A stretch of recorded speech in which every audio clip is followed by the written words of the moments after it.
Hər birinizi salamlayıram. Bu videoda sizə kompüterinizdə mütləq olması lazım olan 10 ədəd proqram haqqında məlumat verəcəm. Bunların əksəriyyəti mənim kompüterimdə quraşdırılıdır. Quraşdırılı olmayanların da kanalımızda videoları var. Ətraflı məlumat verəcəm, yükləmə linklərini verəcəm sizə. Ən əsası bunların hər biri ödənişsizdir. Heç bir pul ödəməyinizə ehtiyac yoxdur. Videoya keçməmişdən öncə bir daha xatırlatmaq istəyirəm ki, hələ də kanalımıza abunə olmamısınızsa, mütləq kanalımıza abunə olun, bildirişləri də açın ki, bu tip videolardan vaxtında xəbəriniz olsun. Keçmiş və gələcək videolarımıza da baxa biləsiniz. Keçirik birinci proqrama. Burada sıralama hər hansı vaciblik ardıcıllığı ilə deyil. Sistem yazdıqdan sonra özüm hansı qaydada, hansı ardıcıllıqla yükləyirəmsə, həmin ardıcıllıqla da bu videoda gedəcəm.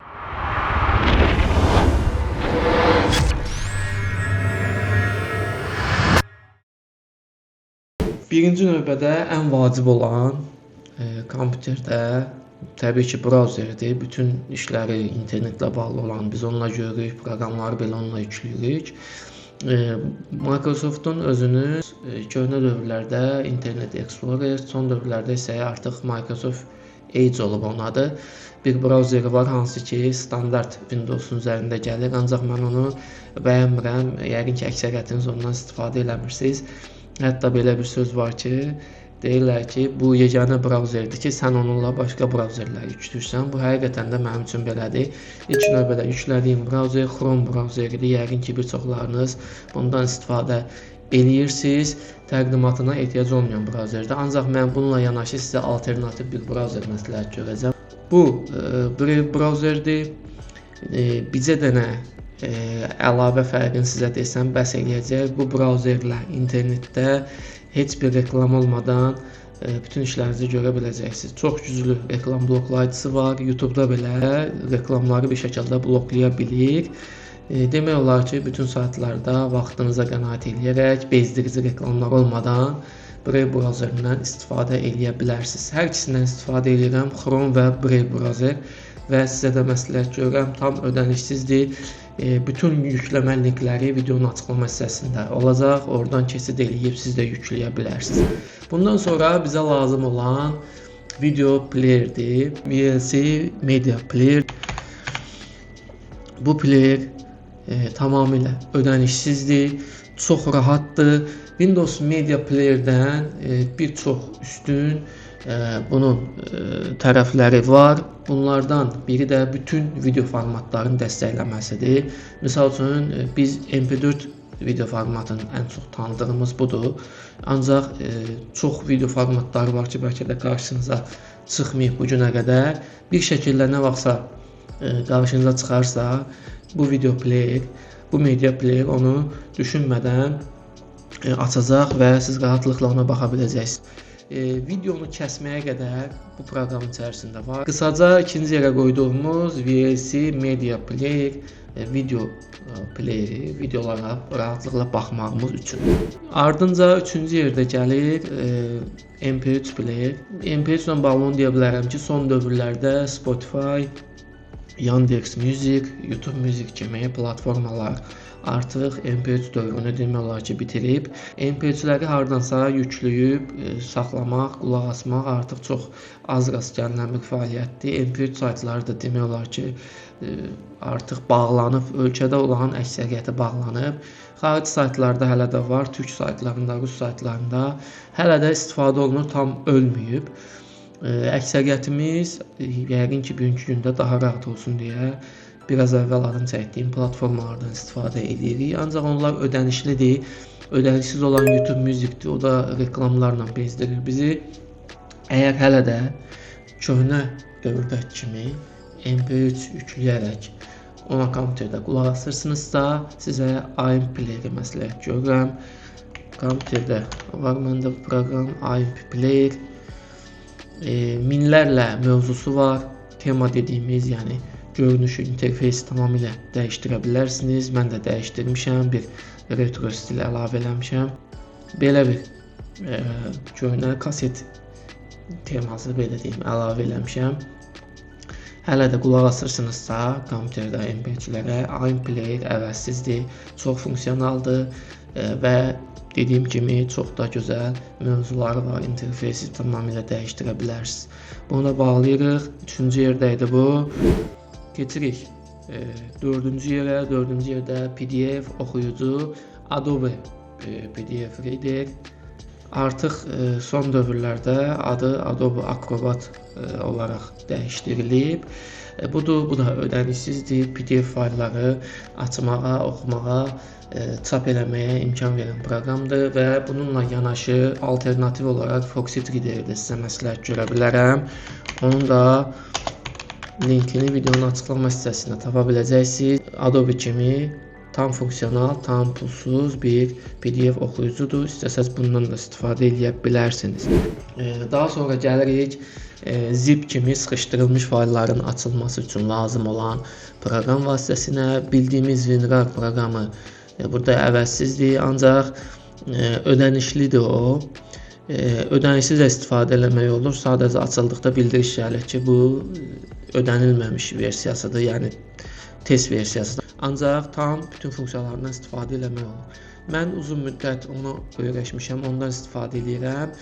Əgər siz də ondan istifadə edirsinizsə, WinRAR-ın rəsmi saytı budur, yükləyə bilərsiniz.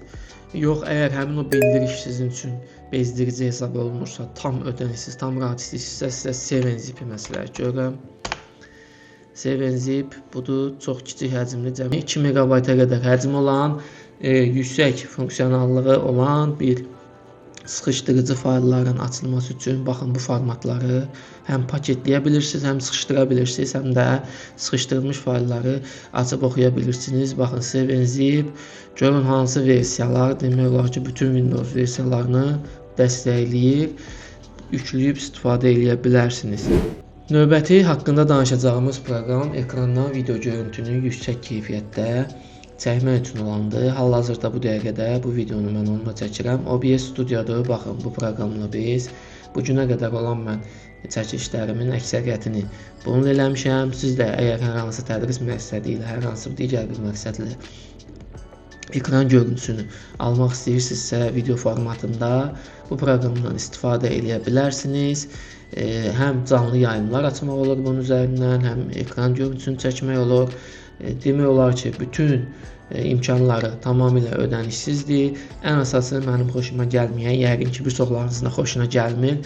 Aşağıda logosunun biraz solğun şəkildə də olsa bu video filan proqramla çəkilib. Əksər proqramlar bu metoddan istifadə edir, ancaq OBS yarandığı gündən bu günə qədər hələ ki bu cür lazımsız, bu cür bezdirici bir addım atmayıb, tamamilə ödənişsiz istifadə edə bilərsiniz. Onun ardınca gəlir ekran şəklini çəkmək, screenshot dediyimiz. Bunun da Windows'un 10-11 versiyalarında bu var. 7-də də var idi. Bunun üçün hətta klaviaturada print screen adlı bir düymə də var. Onunla çəkə bilirdik. Ancaq çəkirik, sonra yaddaşa vermək biraz ayrı çətinlik yaradır. Üzərində heç bir dəyişiklik eləmək olmur. Ona görə də çox funksional və ödənişsiz Lightshot-u sizə təqdim edirəm. Baxın, Lightshot burada artıq arxa fonda aktivdir. Seçdikdən sonra gördüyünüz kimi ekran biraz kölgələndi və mouse'un sol düyməsi ilə bu şəkildə istədiyiniz yeri seçərək yaddaşda saxlaya bilərsiniz. Yaddaşda saxlamamışdan öncə üzərində istədiyiniz dəyişikliklər eləyə bilərsiniz. Misal üçün mətin yaza bilərsiniz. Bu T şəklinə daxil oluruq. Baxın, burada mətni yaza bildik. Buradan işarələr qoya bilirik. Misal üçün ox işarəsi əsasən tədris məqsədi ilə istifadə oluna bilər və sonda da baxın bu yaddaş düyməsi ilə yaddaşa verdik bu şəkildə. Düşdü, artıq budur. Həmin şəkili çox sürətli, çox rahat və yüksək keyfiyyətdə yaddaşa verə bildik. Lightshot bu işdə əvəzsizdir. Daha sonra CD burner gəlir. CD burner nə üçündür? CD və DVD diskləri yazılması üçündür. Son dövrlərdə bu da demək olar ki, o qədər istifadə olunan bir vasitə deyil. Artıq CD, DVD dövrü demək olar ki, o da bitmək üzrədir. Ancaq tam bitməyib. hələ də istifadə olunur.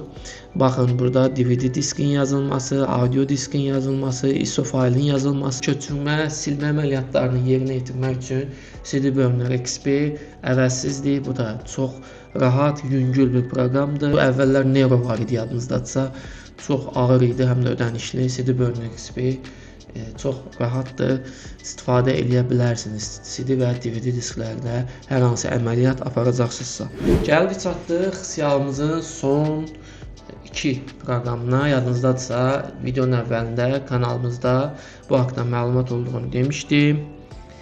Bu 2 proqramın haqqında ayrıca kanalımızda video var. Mən sizə həmin videolarını da göstərəcəm və oradan yararlana bilərsiniz. Bunlardan biri Data Recover'dir. Baxın, burada kanalımız açıq idi. Burada bizim playlistlərimiz var. Yeri gəlmişkən bu playlistlərə daxil olub baxa bilərsiniz. Windows üçün ayrı playlistimiz var. 20'ye yaxın burada Windows üçün faydalı videolarımız var. Android var, özün təmir et, qutu açılışları və faydalı məlumatlar. Burada təbii ki Windows'a daxil olacağıq. Playlistə daxil oluruq. Baxın, burada budur. Bir dəqiqədə silinmiş faylları tapın. Bu videoda danışdığımız proqramdır. Haqqında bütün izahatları vermişəm burada. Yükləmə linki və əlavə. Bu sizin üçün hər hansı flash kartdan, mikrokartdan, kompüteriniz yaddaşa silinmiş faylları bərpa eləməyə kömək eləyir. Videoda əyani şəkildə göstərmişəm. Bu videoda faylı flash kartdan silmişəm və onu sonra necə geri qaytara bilirik, onu sizə göstərmişəm. Videoya baxa bilərsiniz və buradan yükləmə linkindən baxın. Alt hissədə burada yükləmə linkini də vermişəm. Yükləyib istifadə edə bilərsiniz. Data Recover siyahımızın 9-cu yerində və nəhayət gəldik çatdıq siyahımızın sonuncu 10-cu pilləsinə. Bu antivirusdur. Kaspersky antivirusu 1 illik necə pulsuz istifadə edə bilərik, onun haqqında olan videomuzdur. Yükləmə linki rəsmi saytında artıq bu versiya yığışdırılıb. Ancaq mən yaxşı ki, baxın, burada alternativ link yerləşdirmişəm. Bu linkə daxil olduqda burada həmin fayl, yükləmə faylı, burada 1 illik pulsuz lisenziyamız var bizim, yəni əldə edə bilirik. Bunu yığışdırıblar. Ancaq bu ikinci linkdə həmin rəsmi faylı hansı ki mən vaxtında öz saytından yükləmişdim, bu ikinci linkə yerləşdirmişəm.